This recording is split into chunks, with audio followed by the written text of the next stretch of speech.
할렐루야. 반갑습니다, 성도 여러분.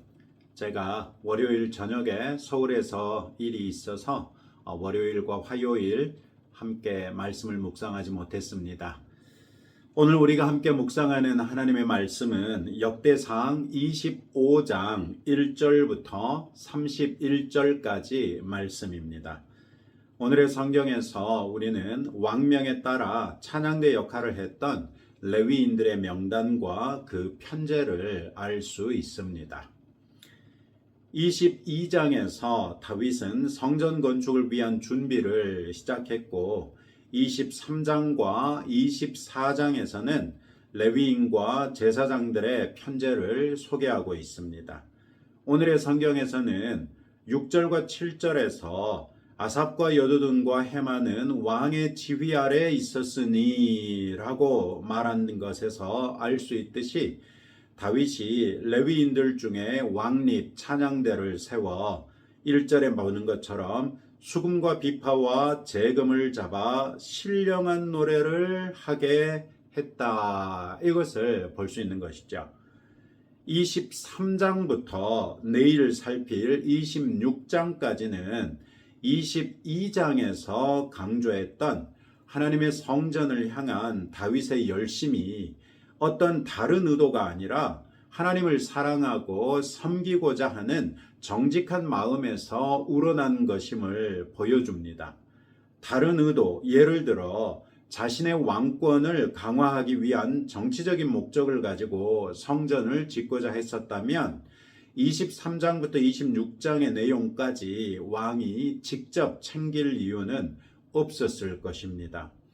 그러나 다윗은 성전이 지어질 것을 내다보면서 새로 건축될 성전에서 여호와 하나님을 섬길 레위인들과 제사장들과 찬양대와 성전 문지기 겸 경비대원들, 또 성전 곡간 담당자들, 기타 레위인들의 업무에 이르기까지를 제도적으로 정비하고 편제를 정한 다음에 윤번제로 돌아가면서 복무할 수 있도록 구체적인 체계를 잡았습니다. 다윗이 이런 정도로 하나님을 향하여 정직한 열정이 있었던 것은 솔로몬 왕 사후에 나라가 남북 왕조로 나뉘고 난 이후 남왕국 유다 왕들을 평가하는 기준이 항상 다윗이었다는 것에 대한 좋은 근거가 됩니다. 다윗 왕이 이토록 하나님 보시기에 정직하게 하나님만을 섬겼기 때문에 하나님께서 그 이후의 모든 왕들에게 다윗처럼 행할 것을 기대하셨던 것이지요.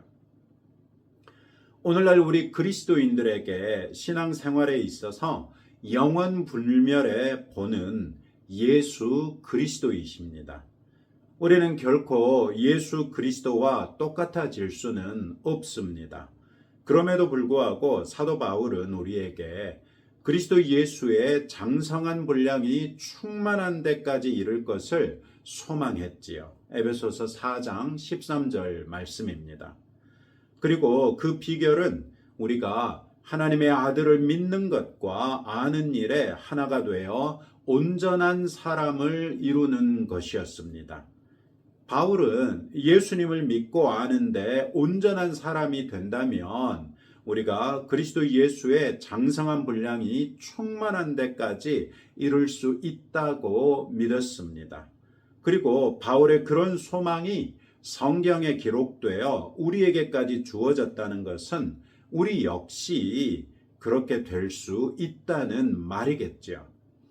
비록 그리스도 예수는 성자 하나님이시기 때문에 그분의 피조물인 우리와는 영원히 좁힐 수 없는 존재론적인 간격이 있지만 우리 안에 계신 그분의 영이신 성령 하나님의 도우심에 따라 우리는 예수 그리스도를 믿는 것과 아는 것에 있어서 온전한 사람이 될 수 있고, 그렇게 우리는 영원 불변의 본이 되신 예수님을 닮아가는 신앙생활을 할 수 있는 것이지요.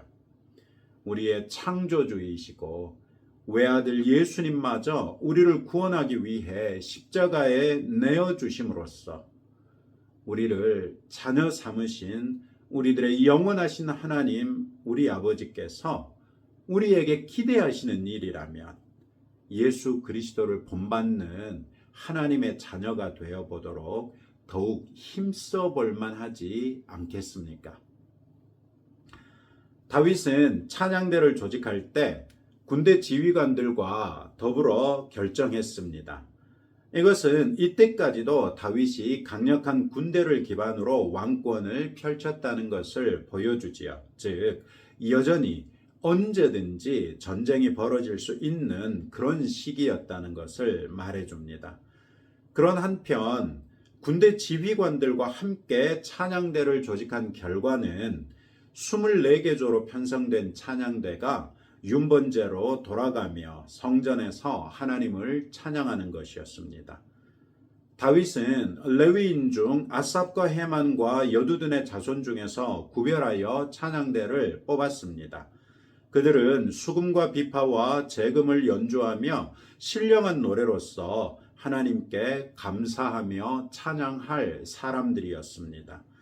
이들 중 노래하는 자들은 아삽의 자손들로 아삽의 지휘하에 찬양했고, 여두둔의 자손들은 여두둔의 지휘하에 수금을 연주하며 찬양했고, 헤만의 자손들은 나팔을 불며 찬양했습니다. 즉, 가문별로 노래하는 자들과 현악기를 연주하는 자들과 관악기를 연주하는 자들로 나뉘어서 찬양대원으로 섬겼습니다.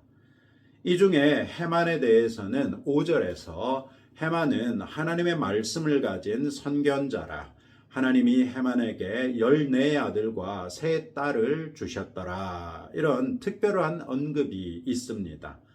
오늘의 성경에서는 헤만만 선견자라 불린 것 같지만 역대하 29장 30절 말씀에 보시면 다윗과 선견자 아삽의 시로 여호와를 찬양하게 하매, 이런 구절이 있어서 아삽도 선견자라고 불렸고, 역대하 35장 15절 말씀에 보시면 아삽의 자손 노래하는 자들은 다윗과 아삽과 헤만과 왕의 선견자 여두둔이 명령한 대로 자기 처소에 있고라고 해서 여두둔 역시 선견자로 불렸다는 것을 보여줍니다. 즉, 헤만과 아삽과 여두둔 모두 찬양대를 이끄는 핵심 인물들이었는데 이들 모두가 선견자라고 불렸다는 것이죠. 선견자에 대해서 오늘의 성경 5절은 하나님의 말씀을 가진 왕의 선견자, 이렇게 표현해주고 있습니다. 즉, 선견자의 고유한 특징은 바로 하나님의 말씀을 가졌다는 것입니다. 시편에 보면 이들 3사람이 지은 시들이 종종 발견되는데 그 시편들을 통해 우리는 이 3사람들에게 하나님께서 계시해 주신 것들을 이 사람들이 찬양의 시로 지어서 후세대들에게 남겼다는 것을 알 수 있습니다. 우리는 이로부터 찬양의 핵심은 곡조나 악기나 기법이 아니라 바로 가사가 담고 있는 하나님의 말씀이라는 것을 알 수 있습니다. 아무리 선율이 아름다워도, 아무리 연주가 탁월해도, 아무리 노래를 잘해도 그 가사가 하나님의 말씀에 부합하지 않으면 그것은 찬양이 아니라 그저 그리스도인이 연주하는 음악에 지나지 않는다는 것이죠. 그런 면에서 우리 그리스도인들이 찬양을 듣고 또 부를 때에 그 가사가 우리를 하나님 앞으로 데리고 가는가, 이 부분에 대해서 늘 주의할 필요가 있습니다. 우리에게 위로가 되든 도전이 되든 그것이 하나님의 성품과 하나님의 말씀을 통해 하나님께서 주시는 위로와 도전이 되어야지, 하나님과 딱히 관련 없는 그럴듯한 가사를 통해서 그런 것을 느낀다는 것은 바람직하지 않다는 것을 기억하시고 또 주의하시기 바랍니다. 찬양대와 관련하여 한 가지 더 언급할 만한 것은 8절에 이 무리의 큰 자나 작은 자나 스승이나 제자를 막론하고 다 같이 제비 뽑아 직임을 얻었으니 라는 말씀입니다. 큰 자나 작은 자나 스승이나 제자를 막론하고 라고 했는데, 이 말은 노래와 악기 연주로 하나님을 영화롭게 하는 데에는 차별이 없었다는 것입니다. 차별이란 인간적인 것으로 인간성을 침해하는 일입니다. 차별은 사람들이 하는데, 사람들이 함으로 인하여 인간성을 훼손하는 그런 일이라는 것이죠. 로마서 2장 11절은 이는 하나님께서 외모로 사람을 취하지 아니하심이라 이렇게 번역했는데, 대부분의 영어 성경은 이 구절을 하나님께서는 편애하지 아니하신다, 혹은 하나님께서는 차별하지 않으신다, 이렇게 번역해 두었습니다. 요한복음 17장에서도 예수님은 교회 안에 있는 우리 모두에게 사랑으로 하나 될 것을 강력하게 요구하셨습니다. 교회 안에서 차별이 설 수 있는 곳은 없다는 말이죠. 하나님 앞에서 누가 다른 사람들에 대하여 자신이 더 우월하다고 자신을 자랑할 수 있겠습니까? 교회와 그리스도인들의 공동체 안에서 그것이 크든지 작든지 말이죠. 또 어떤 요인에 따라서도 아무런 차별이 없는 공평하고 평등하며 공정한 믿음과 사랑의 공동체가 될 수 있도록 힘쓰시기 바랍니다. 꼭 교회나 그리스도인 공동체가 아니더라도 여러분들은 하루하루 살아나가시는 중에 어떤 이유로든 다른 사람들을 차별하거나 편애하지 않으시는 성도 여러분들 되시기를 주님의 이름으로 축복합니다. 오늘 또 이런 말씀을 붙들고 다음과 같이 함께 기도하겠습니다. 우리를 위한 예배자가 아니라 하나님을 위한 예배자가 될 수 있도록 예수님을 본받아 열심히 신앙생활하도록, 또 내가 속한 그리스도인 공동체가 아무런 차별 없는 공평하고 평등하며 공정한 믿음과 사랑의 공동체가 되고, 내 삶에 차별이란 어떤 형식으로든 없어지도록 이런 성도가 될 수 있도록 기도하시고, 우리 나라를 위해서 기도할 때 요즘에 이제 국무총리 인준 그 청문회부터 해가지고 장관들 청문회가, 인사청문회가 줄줄이 이어질 텐데, 이런 과정을 통해서 우리나라가 하나 될 수 있도록, 또 흠집을 내기 위한 반대가 아니라 근거를 가지고 반대하거나 또 협력할 거는 협력할 수 있는 그런 우리나라가 될 수 있도록 기도해 주시면 감사하겠습니다. 함께 기도하겠습니다. 하나님 아버지, 감사합니다. 오늘 다윗이 얼마나 하나님 앞에 정직하게 하나님을 섬기는 사람이었는지 함께 살폈습니다. 우리도 우리를 위한 예배자가 아니라 하나님을 위한 예배자가 될 수 있도록 은혜 베풀어 주시고, 우리가 예수님을 본받아 열심히 신앙생활하는 자들이 될 수 있도록 은혜 베풀어 주옵소서.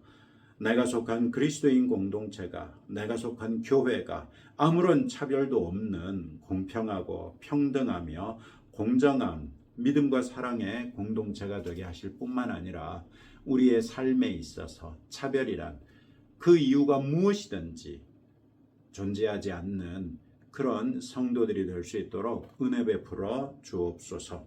주님, 우리나라를 위하여 기도합니다. 국무총리 인사청문회를 필두로 여러 장관들에 대한 인사청문회가 진행되고 있고, 또 새로운 정부가 여러 일꾼들을 발탁하여 임명하고 있습니다. 이 모든 과정이 우리 사회를 더욱더 혼란스럽게 하는 것이 아니라 이제는 질서를 잡아감으로 정부가 책임감 있게 일할 수 있는 분위기가, 또 여건이 마련될 수 있도록 은혜 베풀어 주시기를 원합니다. 참으로 우리나라를 하나님께서 붙들어 주시고 불쌍히 여겨 주시기를 간절히 구하오며 예수님 이름으로 기도합니다. 아멘. 이제 여러분들 개인적인 기도 제목들을 가지고 하나님 앞에 나가실 때 하나님께서 우리의 아버지이시기 때문에 기도에 반드시 응답해 주실 것입니다.